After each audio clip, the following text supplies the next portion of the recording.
নমস্কার, গল্পবাবুর পাঠশালায় আপনাদেরকে স্বাগত জানাই। আপনারা পূর্বের গল্পগুলিতে অনেক ভালোবাসা দিয়েছেন। আপনাদের ভালোবাসার সাথে থাকলে গল্পবাবুর পথ চলা অনেক সহজ হবে। তো চলুন আর সময় নষ্ট না করে শুরু করা যাক আজকের পর্বটি। আমাদের আজকের গল্প পল্লবী ঘোষের কলমে তারানাথ তান্ত্রিক ও অশরীরীর আখড়ার তৃতীয় পর্ব। গল্প পাঠে বাপি।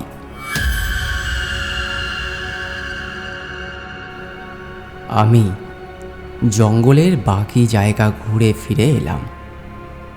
বাড়িতে এসে ঢুকতেই বারিন বাবুর দাদা দেবেন্দ্র বাবুর সাথে দেখা। এ বাড়িতে কারোর সাথেই আমার তেমন করে পরিচয় হয়ে ওঠেনি তখনও। তিনি বললেন, আপনি কি কোনো সমাধানের পথ পেয়েছেন? না, চেষ্টা করছি, তবে এখনও পাইনি। উনি নিরাশ মুখ করে নিজের ঘরের দিকে চলে গেলেন। আমি দেখলাম বারান্দায় দুটো চেয়ারে বসে রাজেন বাবুর দুই ছেলে ইন্দ্রনাথ ও চন্দ্রনাথ পরস্পরের সাথে কথা বলছে। আমায় দেখে ইন্দ্রনাথ এগিয়ে এলো। তার সাথে ইতিমধ্যেই পরিচয় হয়েছে। সে যে যথেষ্ট দায়িত্ব জ্ঞান সম্পন্ন এবং পারিবারিক মানুষ, তা তার সাথে কথা বলে আমি আগেই বুঝেছি। সে আমায় জিজ্ঞেস করল, আমাদের এখন কি কর্তব্য ঠাকুরমশাই? এখন কিছুই বলতে পারছি না। বাবার শরীরটা এমনিতেই ভালো যাচ্ছিল না, তার উপর বাড়িতে এই সব ঘটনা হওয়ার পর থেকে তিনি আরও ভেঙে পড়েছেন। যদি তাড়াতাড়ি এর সমাধান না হয়, তিনি তো এমনিতেই প্রাণ হারাবেন। আপনি আপনার বাবাকে একটু সামনে রাখুন, আমি খুব তাড়াতাড়ি এর সমাধান করার চেষ্টা করব। এ কথা বলে আমি নিজের ঘরের দিকে গেলাম। আমার মনে হতে লাগলো এই বাড়িতে আরও হত্যা হবে। আমি কি করব কোনো মতেই বুঝতে পারছিলাম না। তারপর ভাবতে লাগলাম, বারিন বাবুর ভাই মনীন্দ্র কিছুদিনের জন্য বাড়িতে এলেও ইতিমধ্যে তার স্ত্রী পুত্রকে নিয়ে কলকাতায় চলে গিয়েছিলেন। কিছু সময় পর বারিনবাবু আমার ঘরে এলেন। তিনি কিছু বলার আগেই আমি তাকে বলছিলাম, সকলে এখন বাড়িতে আছে তো? আগে হ্যাঁ, সবাইকে এক জায়গায় ডাকুন তো, কিছু জরুরি কথা আছে। বারিনবাবু কথা মতো কাজ করলেন। বাড়ির সকলকে এক জায়গায় ডাকা হলো। সবাই এসে বারান্দায় জড়ো হলো। আমি সকলকে উদ্দেশ্য করে বললাম, আমি এতক্ষণে যতটা বুঝেছি তাতে এ বাড়িতে যে সমস্ত ঘটনা ঘটেছে, এর সব কিছুর পেছনে আছে কোনো অশরীরী অতি প্রাকৃতিক জীব। তার পরিচয় আপনারা পেয়েছেন। আমার মনে হয় না সে এত সহজে থামবে। এ বাড়িতে এখন কেউই নিরাপদ নয়। আমার মনে হয় বাড়ির ছেলেমেয়ে ও স্ত্রীলোকদের অতি শীঘ্রই অন্যত্র পাঠানোর ব্যবস্থা করা দরকার। বারিনবাবু বললেন, আসলে সমস্ত মহিলাদের যদি অন্যত্র পাঠানো হয়, তবে আমরা একাই বাড়িতে কিভাবে সামলাবো? বাড়িতে এসব ঘটনা শুরু হওয়া থেকেই কোনো ঝি চাকরেরা আর বাড়ির ত্রিসীমানা মারায় না। তাহলে স্ত্রীলোকদের যদি পাঠানো সম্ভব না হয়, অন্তত ছেলে মেয়েদের তো পাঠিয়ে দিন, আর দেবেন্দ্রবাবুও আপনার বৃদ্ধ দিদিকে পাঠিয়ে দেওয়ার ব্যবস্থা করুন। দেবেন্দ্রবাবু কিছুই বললেন না। এমনিতেই তিনি একটু উদাসীন প্রকৃতির, তার উপর আবার অসুস্থ। তিনি যে যেতে আপত্তি করবেন না তা বুঝলাম, কিন্তু বারিনবাবুর দিদি আপত্তি করে উঠলেন। আমি এ বাড়ি ছেড়ে কোথাও যাব না, তাতে যা হয় হোক। অগত্যা ঠিক হলো তিনিও থেকে যাবেন। বারিনবাবু বললেন, মহেন আর দ্বিজেনকে আমি হারিয়েছি। মন তো রাজেনকেও রাখতে চায় না বাড়িতে। এবার রাজেন বলল, না বাবা, আমি আমি কোথাও যাব না তোমাকে রেখে। সেটা সেটা তুমি যা ভালো বোঝো বাবা। ইন্দ্রনাথ বলল, চিন্তা করবেন না কাকা, আমি সবাইকে রেখে রাতেই ফিরে আসব। ভাই থাকবে সাথে। সমস্ত আলোচনার শেষে ঠিক হলো বারিনবাবুর পুত্র রাজেন তার স্ত্রী দেবেন্দ্রবাবুর পুত্র ইন্দ্রনাথ ও তার স্ত্রী এবং চন্দ্রনাথ বাড়িতে থাকবেন। তার সাথে বারিনবাবুর দিদি আর বারিনবাবু নিজে। বাকি সবাইকে কলকাতায় পাঠানোর ব্যবস্থা করা হলো। ইন্দ্রনাথ ও চন্দ্রনাথ সবাইকে নিয়ে রওনা হলো। রাত 10টার মধ্যে তারা দুজন সকলকে নিরুপদ্রবে কলকাতায় পৌঁছে দিয়ে বাড়িতে ফিরে এলো। এরপর আমি আবার সবাইকে ডেকে পাঠালাম। সবাই বেশ ভয়ে ভয়ে ছিল। আমি বললাম, আমি বুঝতে পেরেছি, এ কোনো নৃশংস পিশাচের কাজ। এদেরকে তন্ত্রে ভয়ঙ্কর অশরীরীদের গোত্রে ধরা হয়। এদের বিরুদ্ধে লড়তে নামা মানে নিজের প্রাণ হাতে করে নামা। কখন কি হয় তা কেউ বলতে পারে না। এদের দৃষ্টি যার উপরে পড়ে তাকে নিঃশেষ না করে এরা থামে না। এবার ইন্দ্রনাথ বলল, এর থেকে বাঁচার কি কোনো উপায় নেই? আছে, অবশ্যই আছে, কিন্তু তা খুব জটিল প্রক্রিয়া এবং তাতে আমাদের সকলেরই প্রাণের ঝুঁকি আছে। এবার বারিনবাবুর ছেলে রাজেন বলে উঠল, ঠাকুরমশাই, আমরা সমস্ত রকম ঝুঁকি নিতে প্রস্তুত। আমাদের পরিবারকে রক্ষা করতে আমাদের প্রাণ যদি যায় তাতেও আমাদের আপত্তি নেই। আমি তো চাই না আর কোনো প্রাণের ক্ষতি হোক। আর কত রক্তক্ষয় করবেন আপনারা? ঝুঁকি আছে, তা সে ঝুঁকি নিতেও হবে। তবে আমি আমার সবটুকু দিয়ে চেষ্টা করব যেন কোনো প্রাণহানির ঘটনা এ বাড়িতে আর না ঘটে। অবশ্য আমি সবার জন্য আলাদা আলাদা করে কবচের ব্যবস্থা করব। আশা করি অশরীরী আপনাদের আর কোনো ক্ষতি করতে পারবে না। কাল সকালের মধ্যে আমি কবচ প্রস্তুত করে রাখব। বারিনবাবু বললেন, কিন্তু আমাদেরকে কি করতে হবে ঠাকুরমশাই? আমি বললাম, এরা ভয়ঙ্কর শক্তিশালী অশরীরী। এদের প্রতিরোধ করার কেবলমাত্র একটি উপায় আমার জানা আছে। ইন্দ্রনাথ বলল, সেটা কি ঠাকুরমশাই? পিশাচ সংহারী হোম। আমাদের পিশাচ সংহারী হোমের ব্যবস্থা করতে হবে।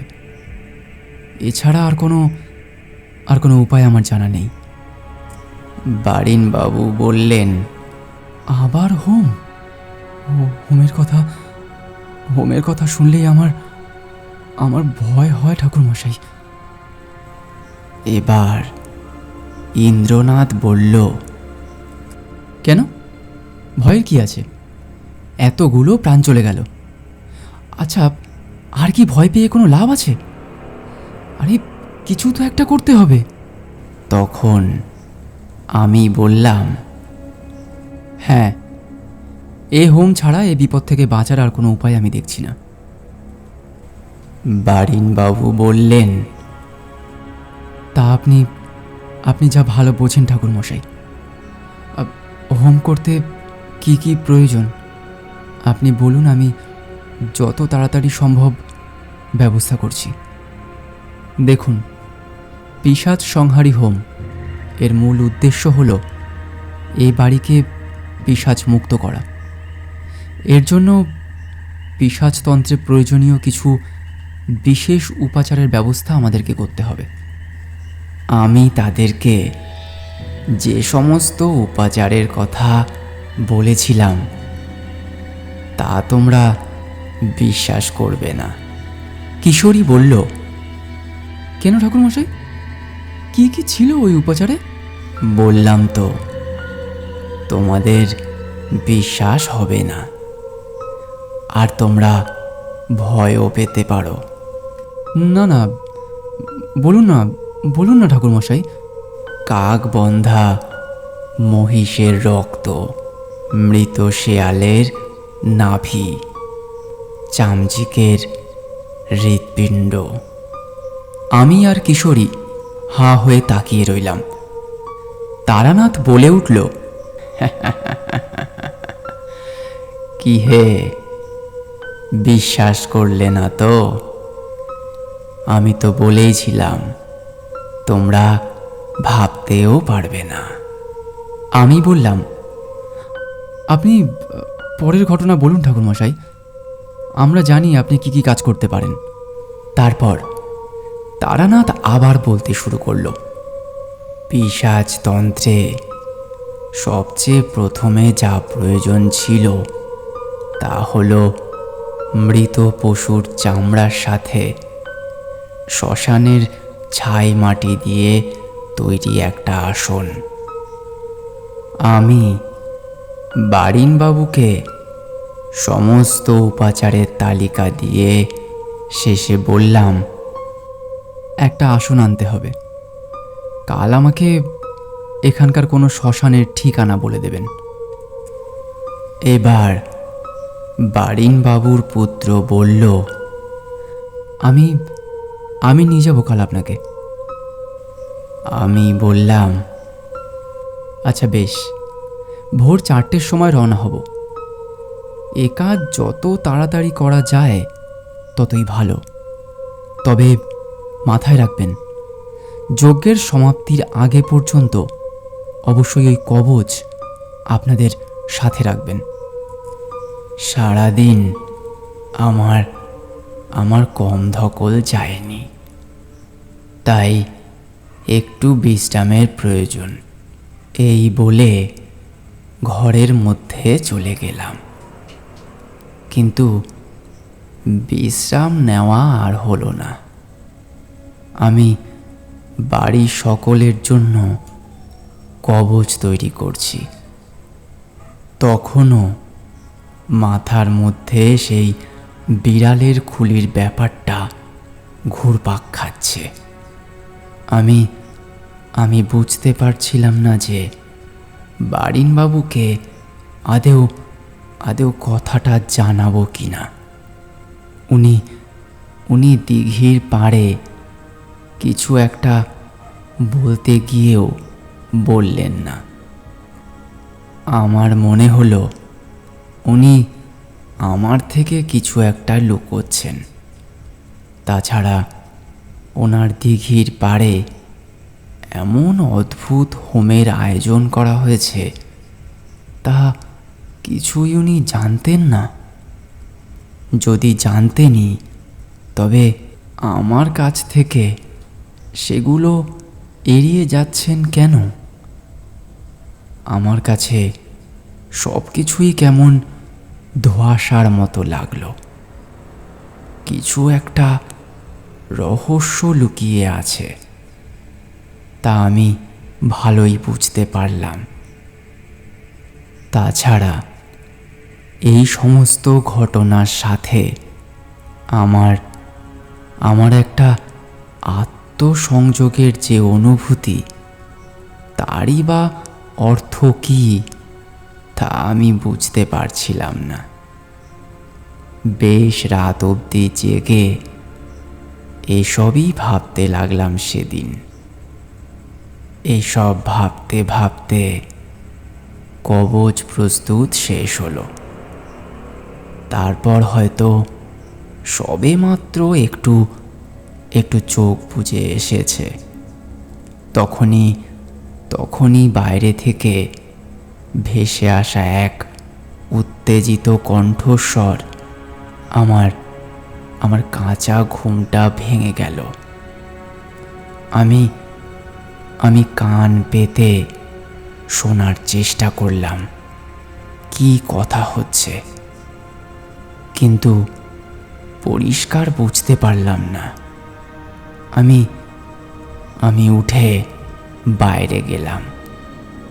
দরজার বাইরে প্রাচীন আমলের বড় মোটা থাম দেওয়া লম্বা বারান্দা, সেগুলো পেরিয়ে উঠোন।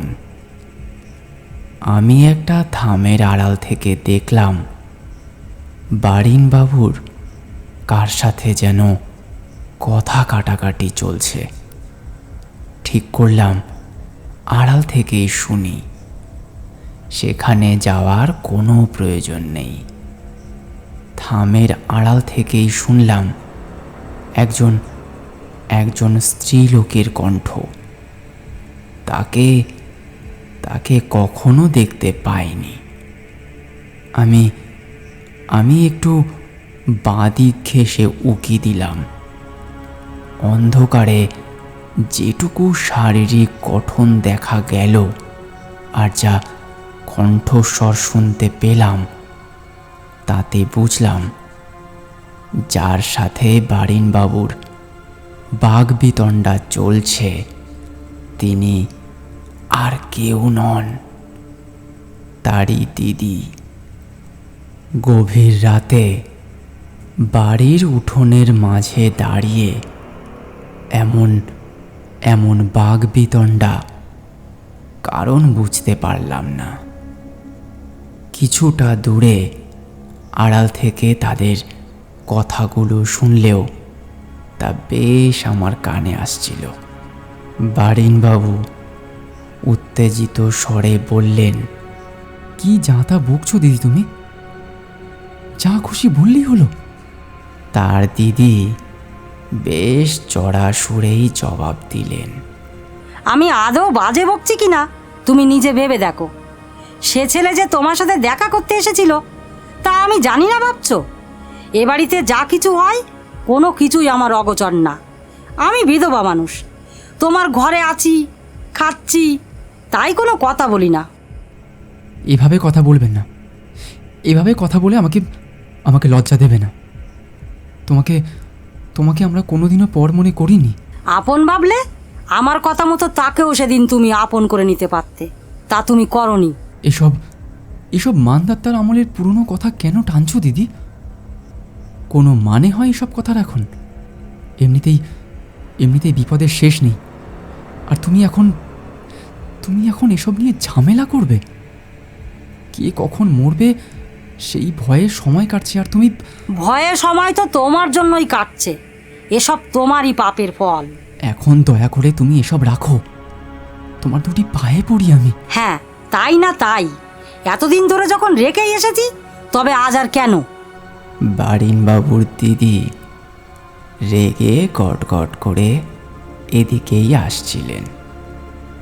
আমি সরে যাওয়ার চেষ্টা করলে ধরা পড়ে যেতে পারি, তাই ভেবে ওখানেই দাঁড়িয়ে রইলাম। উনি ওনার ঘরে চলে গেলেন, আমিও নিজের ঘরে চলে এলাম। ঘরে ঢুকে বিছানায় বসে পড়লাম। যে কথা আমি বাইরে শুনলাম তার অর্থ বোঝার চেষ্টা করছি। এমন সময় আমার দরজায় টোকা পড়ল। আমি দরজা খুলতেই আমাকে অবাক করে দিয়ে ঘরে ঢুকে এলেন বারিনবাবুর দিদি। তিনি এসেই বসে পড়লেন। তার মুখে রাগ ও দুশ্চিন্তা স্পষ্ট। আমার দিকে তার ক্রোধান্বিত লাল দুটো চোখ তুলে তিনি তাকিয়ে বললেন, ঠাকুরমশাই, আপনার সাথে আমার কিছু কথা আছে।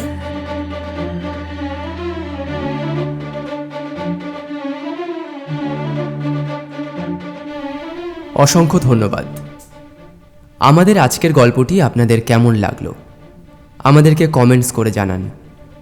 আপনাদের একটি কমেন্টস, একটি মতামত আমাদের চলার পথকে আরও সহজ এবং সুন্দর করে তুলবে। অপেক্ষায় থাকব আপনাদের মতামতের। খুব তাড়াতাড়ি নিয়ে আসবো আপনাদের আরও একটি পছন্দের গল্প। ততক্ষণ পর্যন্ত ভালো থাকুন, সুস্থ থাকুন এবং গল্পবাবুর সাথেই থাকুন। ধন্যবাদ।